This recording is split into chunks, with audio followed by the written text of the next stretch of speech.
generic qualitative research method as well utilizes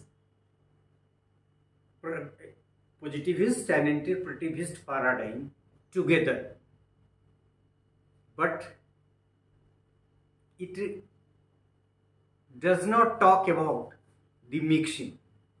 How? See, generic qualitative research is a descriptive methodology, ठीक है, which aims at understanding how individual make meaning of a phenomena or a situation based on what will work best. ये इसका focus है. What will work best in finding answers for the questions under investigation.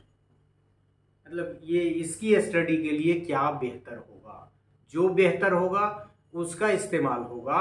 Obvious है कि इसका जो तरीका है काम करने का, जो मेथड है, वो governed by descriptive methodology. So generic qualitative inquiry can be considered when the parameters of the study do not meet the strict requirements for any of the paradigm, that is positivist and interpretivist. ये कह रहा है कि इसका इस्तेमाल वैसी परिस्थिति में बखूबी करना चाहिए और एक रास्ता भी देता है तब जबकि जो पैरामीटर से रिलेटेड रिक्वायरमेंट्स हैं वो पॉजिटिविस्ट पैराडाइम का या फिर इंटरप्रेटिविस्ट पैराडाइम का ये फुलफिल नहीं करता है.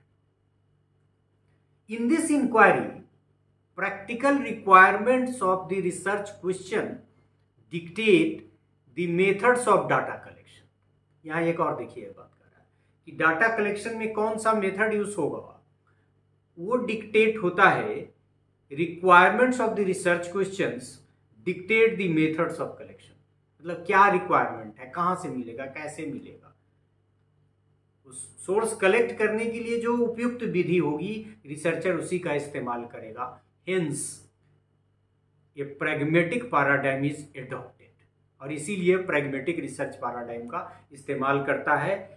ठीक है, मिक्सिंग की बात नहीं करता है, लेकिन ये कहता है कि हम अपनी जरूरत के अनुसार जो प्रश्न हमको चाहिए उसके उत्तर किस साधन की मदद से, किस टूल की मदद से, किस टेक्निक की मदद से प्राप्त किया जा सकता है, हम इसी का इस्तेमाल करेंगे. और इसीलिए ये प्रैग्मेटिक रिसर्च पैराडाइम को फॉलो करता है और ये लोग मानते हैं कि ये प्रैग्मेटिक रिसर्च पैराडाइम का पार्ट है या उसकी मेथोडोलॉजी है. Studies using qualitative inquiry either combine several qualitative approaches, सिर्फ मतलब क्वालिटेटिव भी जो डिफरेंट अप्रोचेज है उसको, और draw on A single approach and deviate from its intent guidelines और रूल्स. मतलब तीन तरह से काम करता है. पहला कि either combine several qualitative approach, दूसरा कि कोई एक सिंगल अप्रोच को इस्तेमाल करता है, तीसरा करता तो सिंगल अप्रोच के को है लेकिन इंटेंट गाइडलाइंस और रूल्स को नहीं मानते हुए डेविएट भी कर जाता है. सो स्टडीज यूजिंग क्वालिटेटिव इंक्वायरी. अब देखिए, मैं कभी कभी सोचता हूँ कि जैसे पॉलिटिकल साइंस कहता है कि autonomy without accountability leads towards anarchy. मैं यही सोचता हूँ कि जब इस तरह के रिसर्च मेथड्स का इस्तेमाल करेंगे तो एनार्की की तरफ जाने की गुंजाइश बहुत ज़्यादा है. और इसीलिए यंग रिसर्चर के लिए तो बड़ा मुश्किल है कि वो समझेगा कि सही कर रहा है और फिर इसकी फाइंडिंग्स वगैरह आगे आएगा. इसकी फाइंडिंग्स वगैरह को फिर कैसे देखेंगे. है students using qualitative inquiry either combine several qualitative approaches, one, or try a single approach, two, and single approach के इस्तेमाल के बाद deviate from its intent guidelines और rules. So you can say it can be used in 3 ways. When little is known, ये सब इसके फायदे हैं. जैसे हम लोग कहते हैं ना कि यदि आपको बहुत सारा इंफॉर्मेशन नहीं मिल रहा है तो इस स्टैटिस्टिकल ट्रीटमेंट का इस्तेमाल करिए. ठीक है, आप मीन का नहीं कर सकते हैं लेकिन आप मोड का कर सकते हैं मैक्सिमम फ्रीक्वेंसी ऑफ ऑकरेंस से. उसी तरह की स्थिति यहाँ भी कुछ है। When little is known, it is useful as it explores the who, what, where types of questions।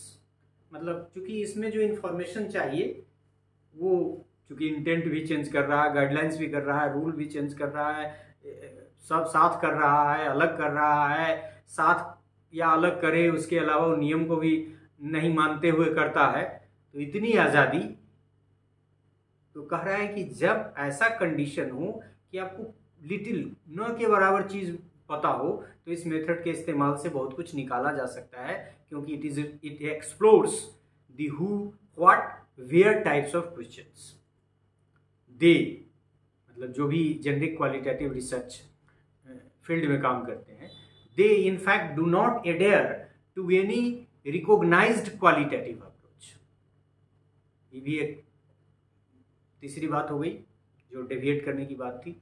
It's major limitation is that it lacks a strong theoretical और मेथोडोलॉजिकल बेसिस।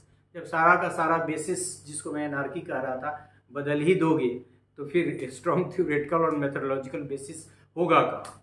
और ये कह भी रहा है कि इसका इस्तेमाल तभी करें जब आधी अधूरी या बहुत कम जानकारी हो, फिर भी आप रिसर्च करना हो तो।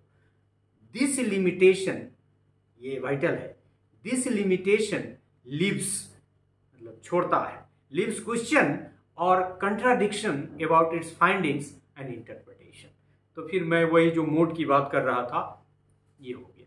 इस तरह से हम लोगों ने देखा कि जेनरिक क्वालिटेटिव रिसर्च फ्लेक्सिबिलिटी तो बहुत है, मुख्य रूप से क्वालिटेटिव की भी बात करता है, सहूलियत के अनुसार क्वांटिटेटिव भी कर लेगा, लेकिन जो डिस्क्रिप्टिव मेथोलॉजी का ये इस्तेमाल करता है उसमें भी बहुत सारी फ्लेक्सिबिलिटी देने की बात करता है। और इसीलिए इसका मेजर लिमिटेशन है कि इसके जनरलाइजेशन पे हमेशा क्वेश्चन मार्क होगा, लेकिन इसका मेजर स्ट्रेंथ ये है कि जब आपको इंफॉर्मेशन न के बराबर हो, उस परिस्थिति में भी ये डिस्क्रिप्टिव मेथड्स को फॉलो करते हुए बहुत सारे व्हाई, व्हाट, हाउ से रिलेटेड किसी भी फिनोमिना के बारे में कुछ जानकारी देगा।